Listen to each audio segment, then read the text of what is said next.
ஒரு பொய்யினைக்கு அஞ்சியில்லை. நாட்டை இழக்க வைத்தாய், மனைவியும் மகனையும் விலை கோடி விற்க வைத்து என்னை இந்த நிலைமையிலே கொண்டு வந்து நிறுத்தி விட்டாயே இறைவா. பொய்யது உரைக்க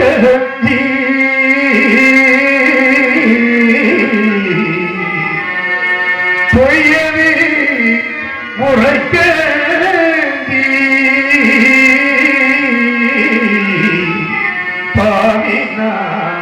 புவிதனிலடிமையா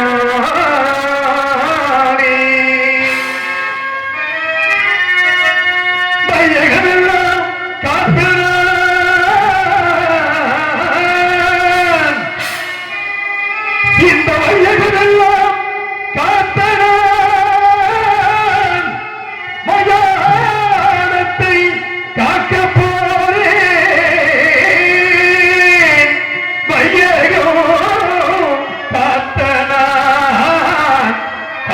மையகம் காக்க புறப்பட்டே தெய்வமே தெய்வமே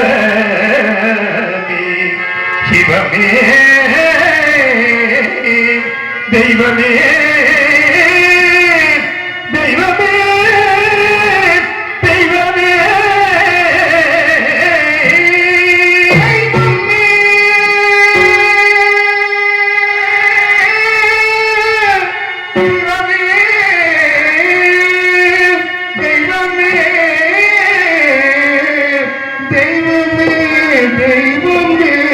சிவமே சிவமே சிவமே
இருக்க வேண்டும் என்பதற்காக அல்லும் பகலும் ஆணிதினமும் திருப்பதியை படித்திருந்தேன். இறைவா, நான் என்ன குற்றம் செய்தேன்? இல்லை என்று வந்தவர்களுக்கு அள்ளி கொடுத்தது குற்றம். நீதி தவறாது 56 தேசத்தையும் நெறிமுறையோடு ஆட்சி புரிந்தேனே ஆண்டவா, அதுதான் நான் செய்த குற்றமா? இறைவா, நாடு நகரங்களை இழந்தேன். பெண் குலத்தின் திருவிழக்கம் பத்தினியை பிரிந்தேன். பாசத்தால் ஈன்றெடுத்த மகனை விட்டேன். கட்சிக்கையை வைத்திருந்த நண்பனை பிரிந்து நீதி தவறாத செங்கோலை இழந்து இலை வருமான நிற்கும் என நிலைமை கண்டேன். மனம் இறங்கவில்லை. இறைவா, கல்லாகி விட்டாயா? உன் மனம்தான் கல்லாகி விட்டதா? கடைக்கண் பிறந்த இந்த ஏழையின் திருமுகத்தை ஒரே ஒரு முறை பார்க்க மாட்டாயா? இறைவா, ஒரே ஒரு முறை பார்க்க மாட்டாய்? பகவானே, பகவானே, பகவானே, ஆ ஆ பகவானே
வந்து தேச விசாரணை செய்து கொண்டிருந்தேன் ஒரு நாள்.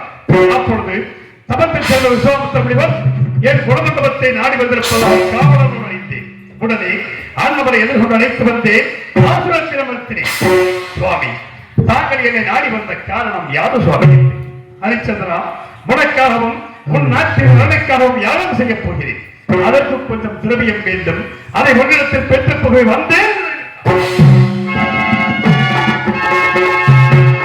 நாட்டு மக்கள் நலனை கருவினான். எவ்வளவு வேண்டும் முக்கியம் நீங்கள் தருகிறேன் என்று கேட்டார் முனிவர்.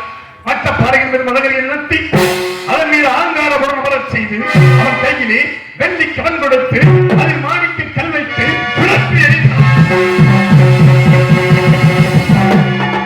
அந்த மாணிக்க கல்லானது மேலே சென்று கீழே வந்து விழுந்து எழுந்தூரம் விழித்தார்.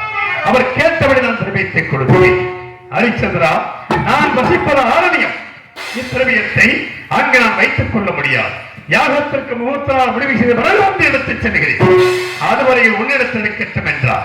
சுவாமி, தங்களை போன்ற மகான்களுக்கு கொடுத்த பொருளை மீண்டும் நான் வைத்துக் கொண்டால் நான் இதை வாயில் நகரற்று போவதாக சுருதிகள் கூறினார்.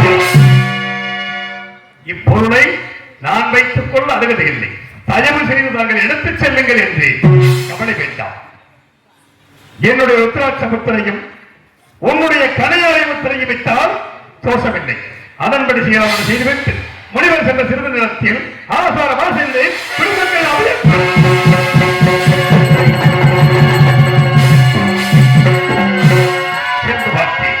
குடிசனங்களே, உங்களுக்கெல்லாம் என்ன நேர்ந்தது? நான் என்ன குறை வைத்திருக்கிறேன்? எதற்காக அழுது புலம்புங்கள் என்று மன்னா, நாங்கள் இந்த வயல்களை எல்லாம் கொடிய மிருகங்கள் வந்து அழித்து விட்டது. மன்னா மன்னா மன்னா,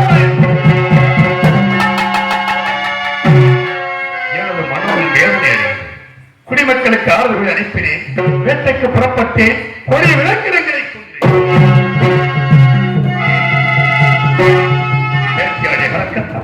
திருக்குள கரையோரம் ஆலமரத்தின் அடியில் எனது பத்தினி சந்திரமதியின் மடியில் சிறிது நித்திரையில் இருந்தேன். அங்கே அடாத கனவு ஒன்று கண்டு திடுக்கிட்டு எழுந்து என்று நடந்த மாதர்கள் என் முன் வந்திருக்கிறார்கள். மாதர்கள், நீங்கள் யார்? உங்கள் ஊர் பேர் என்ன? என்னை நாடி வந்த காரணம் என்னவென்று கேட்டேன். நாங்கள் வசிப்பது இமயகிரிச்சாரம். என் பெயர் சரசவல்லி, உங்கள் பெயர் காமவல்லி. எங்களுக்கு பரவமும் சங்கீதமும் தெரியும். அதை தங்கள் சமூகத்தில் நடித்தும் படித்தும் காட்டி தக்க சன்மானம் பெற்று போக வந்தோம் என்று தெரிவித்தார்கள். நடியுங்கள், படியுங்கள் என்று நடித்தார்கள், படித்தார்கள். கண்ணுற்றே சந்தோஷம். வேண்டிய சன்மானத்தை கொடுத்தேன். பெற்றுக்கொள்ள மறுத்து என் திருமணிக்கு அவதரக்கூடிய பூச்சக்கர குறையையும் எனது வெற்றி மாலையையும் பரிசாக கேட்டார்கள். கொடுக்கக்கூடிய பொருளாக இருந்தால் தயங்காமல் கொடுத்து விடுவேன். இதை விடுத்து என்ன வேண்டாம் கேளுங்கள், தருகிறேன் என்றேன். அப்படியா? எங்கள் இருவரையும் திருமணம் செய்து கொள்ளுங்கள். பெண்களே, நான் சந்தானம் என்று பிரதாரம் வச்சிக்காதவன் தயவு செய்து இடத்தை விட்டு போய்விடுகிறேன். எவ்வளவோ அறிவுரைகளை எடுத்துக் கூறினேன், கேட்கவில்லை. காவலர்களை அழைத்து அதிர்த்து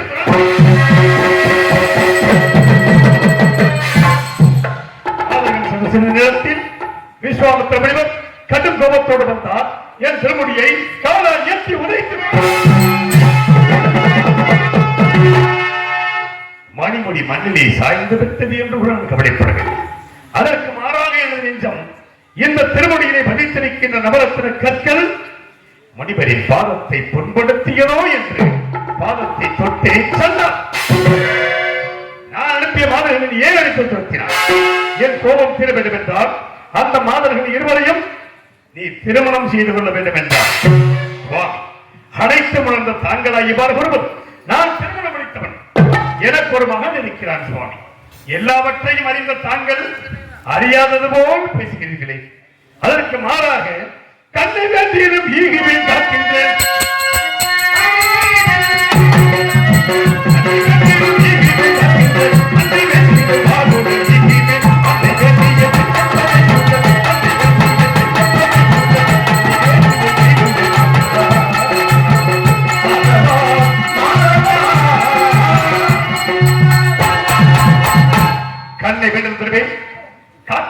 மண்ணை கேட்டாலும் தருவேன்.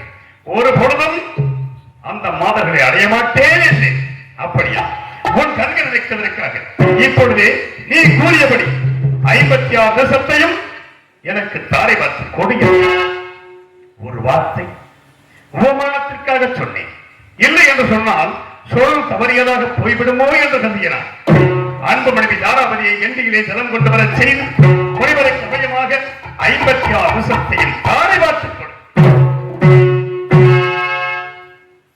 சற்று நேரம் கிடைத்தவை. ஹரிச்சந்திரா, நீ யாகத்திற்கு கொடுத்தாய் அல்லவா திரவியம், அதை இப்பொழுது கொடு. அந்த திரவியத்தை அரண்மனையிலே களஞ்சியத்தில் வைத்து பூட்டியவாறு இருக்கிறது, எடுத்துக் கொள்ளுங்கள் என்று. நீ நாடு நகரங்களை தாரை பார்க்கும் பொழுது பொருள் நீங்களாக தாரை பார்க்கவில்லையே, இல்லை என்று சொல்லிவிடு.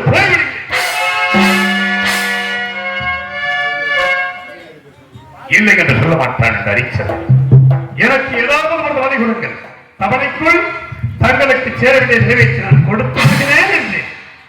ராஜகிட 48 நாட்கள் தவணை தருகிறேன். யாகத்திற்கு சேர வேண்டிய நிறைவேற்றை நட்சத்திரங்களை உடனே வைக்கிறேன். அவரிடத்தில் கொடுத்துவிடு என்றார். நான் சம்மதித்து இந்த நாட்டை விட்டு போவதற்காக ஒரு அடி எடுத்து வைத்து நாடு நகரங்களை கொடுத்து விட்டேன். பொன்பொருள் தருவதாக தங்களுக்கு வாக்கு கொடுத்திருக்கின்றேன். மீண்டும் நான் என்ன கொடுக்க வேண்டும் சொல்லுங்கள். முன்னை இந்த ராஜபடியில் நாட்டை விட்டு போக நான் சம்மதிக்க மாட்டேன். நான் கொடுக்கும் காய் வஸ்திரத்தை அணிந்துதான் நீ செல்ல வேண்டும் என்றார். நாடு நகரம் ஏதோ உயிரிழந்த குடிமக்களை எல்லாம் நான் பிரிந்து செல்லப் போகிறேன். எனக்கு இந்த ராஜமுடியா பெரியது, தாராளமாக கொடுங்கள் என்று கூறிய நான்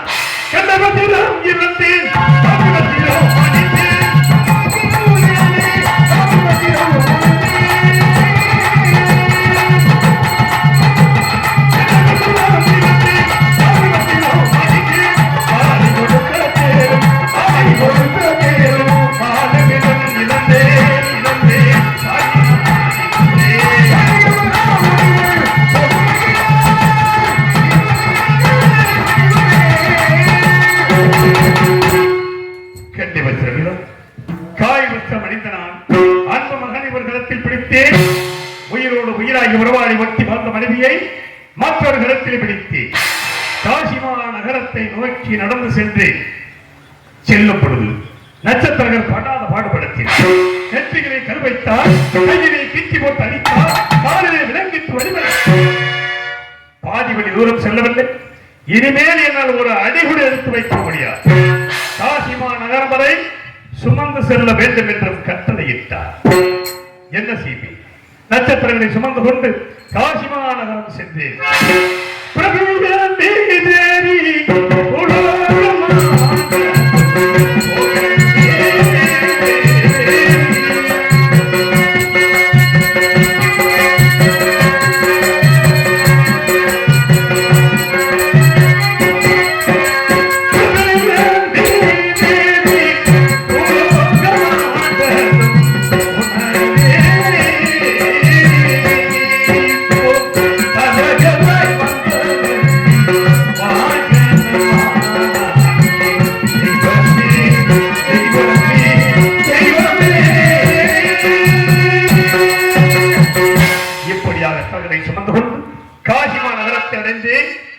கடல் தீர்க்க வழியொன்றும் தொடவில்லை.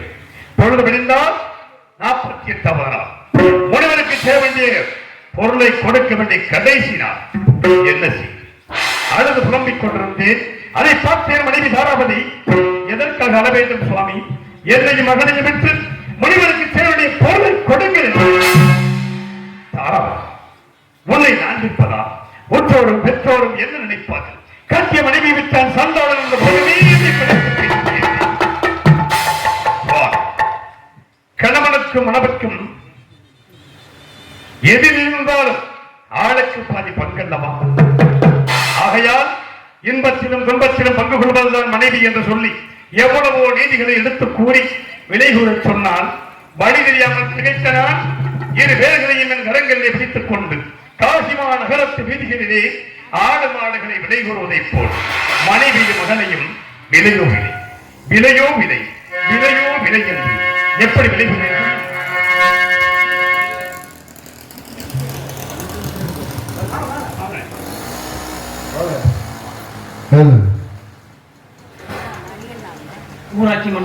முன்னாள் தலைவரும் எனது ஊனோடும் உணர்வோடும் இன்றைக்கும் ஒன்றாய் கலந்திருப்பதுமான திருமதி சாந்தி ஐயனார் அவர்கள் சார்பாக அண்ணனுக்கு பொன்னாடைகள் போர்த்தி, என்னுடைய சார்பாக என்று சொன்ன அண்ணனுக்கு என்னுடைய பெயர் தெரியாது, தினகரன் அம்பிகா சார்பாக அண்ணனுக்கு சுமார் 1500 ரூபாய் அவருக்கு பணமுடிப்பை அன்பளிப்பாக வழங்கி உங்களுக்கு நெஞ்சார்ந்த நன்றியை சொல்லி நிறைவு செய்கின்றேன். நன்றி, வணக்கம்.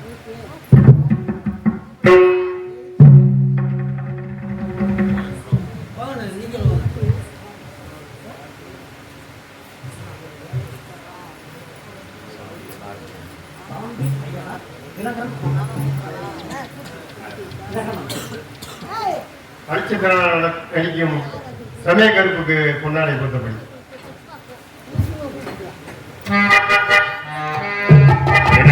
அம்பிகா அவர்கள் 1000 ரூபாய் அன்பளிப்படுத்தியிருக்கிறார்கள். சாந்தி அறுமுகம் முன்னாள் தலைவர் அவர்கள் பொன்னாடை பற்றி கௌரவப்படுத்தியிருக்கிறார்கள். நன்றி, நன்றிகள் அவர்கள்.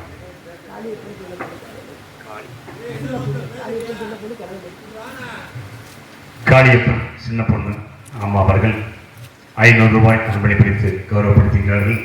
அவர்களுக்கும் அவர்களது குடும்பத்தாருக்கும் நெஞ்சார்ந்த நன்றி, நன்றி கலந்த வணக்கம்.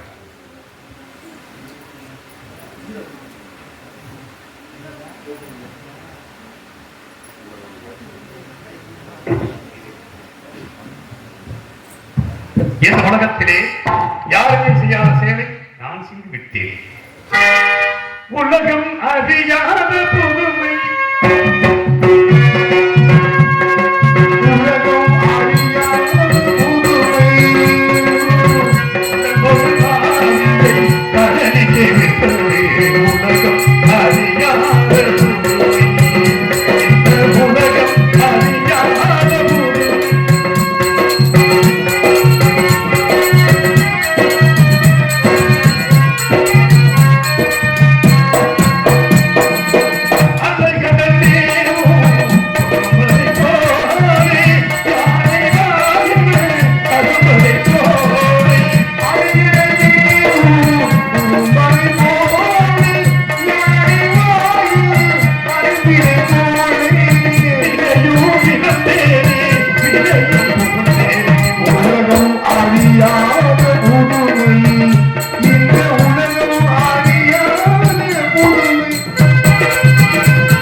இப்படியாக விலைகளை சட்டப்படும்.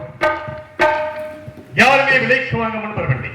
கடைசியாக காலகண்ட ஐயர்கள் விலைக்கு வாங்கினார். அன்பு மனைவி மகனையும் என் கண்ணெதிரை அடித்து இழுத்துச் சென்றது. அந்த கொடிய செயலை என் நெஞ்சு மறக்கவில்லை. இறைவா, அந்த பொருளை பெற்ற நான் தரகத்தில் கொடுத்துவிட்டு பட்டகரம் தீர்ந்து விட்டது நினைத்து மன அமைதியோடு இருந்தே மனிதன் நினைப்பதுண்டு, வாழ்வு நினைக்கும்.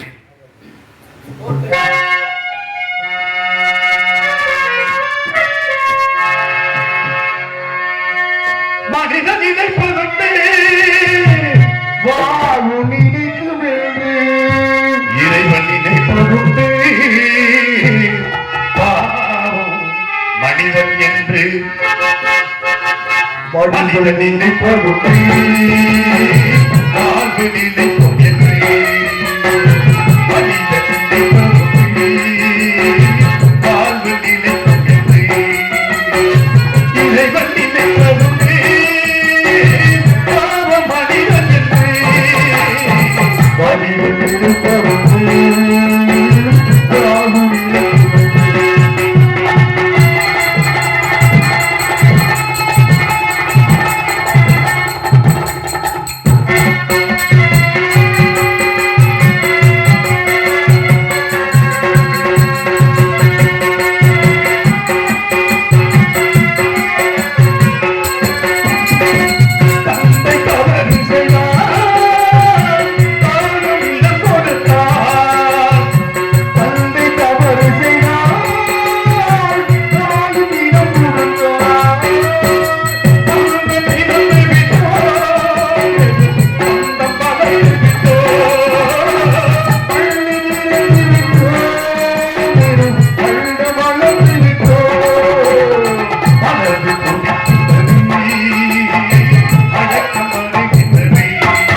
மன அமைதியோடு இருந்து நட்சத்திரங்கள் ஓடி வந்தார். ஹரிச்சந்திரா, உன்னோடு 48 கஷ்டப்பட்டு வந்திருக்கிறேன். எனக்கு என்ன தரப்போகிறாய்? 16,000 பொன் கொடுத்தாலுடைய இல்லை என்றால் அந்த பொருளை முனிவருக்கு கொடுக்க மாட்டேன், நான் வைத்துக் கொள்வேன் என்றார். சுவாமி, இனிமேல் என்னிடம் என்ன இருக்கிறது? நான் எதை வைத்துக் கொடுப்பேன் என்றேன். ஏனில்லை, உன் மனைவி மகனையும் விற்றாய் அல்லவா, உன்னை விற்கலாம் அல்லவா? ஆம் சுவாமி, என்னை நான் மறந்து விட்டேன் என்று சொல்லி அன்பு மந்திரி சத்தியகித்தை அழைத்தேன். என்னையும் இந்த காசி மாநகரத்து விதிகளிலே யாரிடமாவது விலை கூறி விட்டுவிடுங்கள் என்று. மனம் சூழ்ந்து விலை கூற முடியாத மந்திரியார் மூர்ச்சியாகி கீழே சாய்ந்து விட்டார். இந்த பாவியாகிய நான் என்னை நானே விலை கூறி சென்று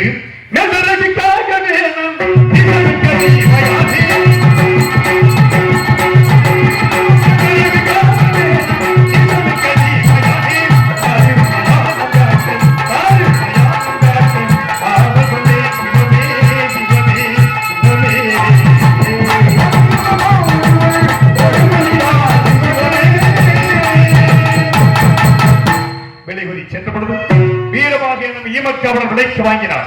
கல்குடம் சுமக்க வைத்தார். தவறை கீழே விழுந்தது. தவறால் எட்டி உதைத்தார். இறந்தகத்தை அறுக்கச் செய்தார். அறுக்கும் பொழுது பத்தியான வெளியே அறுபட்டு பார்த்து என்னை கம்பால் அடித்தார். உங்கள் பாதம் நோகும், என்னை கம்பால் விட்டு வடியுங்கள் என்று என் மீது இரக்கம் கொண்ட வீரமாக, இனிமேல் இந்த வீட்டு வேலை உனக்கு சரிப்படாது. நான் காக்கின்ற மயானம் ஒன்று இருக்கிறது. வரும் இடத்திற்கு கார்பணம் 1 முழ துண்டு, வாய்க்கரிசி 3 பால். கார்பண முளத்துண்டை எனக்கு அனுப்பிவை, வாய்க்கரிசி மட்டும் அரண்மனையிலே அறுசுவை உணவு உண்டனான். மயானத்திலே பிணத்தின் மேல் போடப்படுகின்ற வாய்க்கரிசி உண்டு வாடும் அளவுக்கு என்னை கொண்டு என்ன செய்தேன்? எஜமானிட்ட கட்டளைப்படி மயானத்தை காக்க புறப்படுகிறேன். நினைவா, மயானத்தை காக்க புறப்படுகிறேன். விதிவலியோடு மதிவலியோடு எதிவலி பெருகே மதிவலியோடு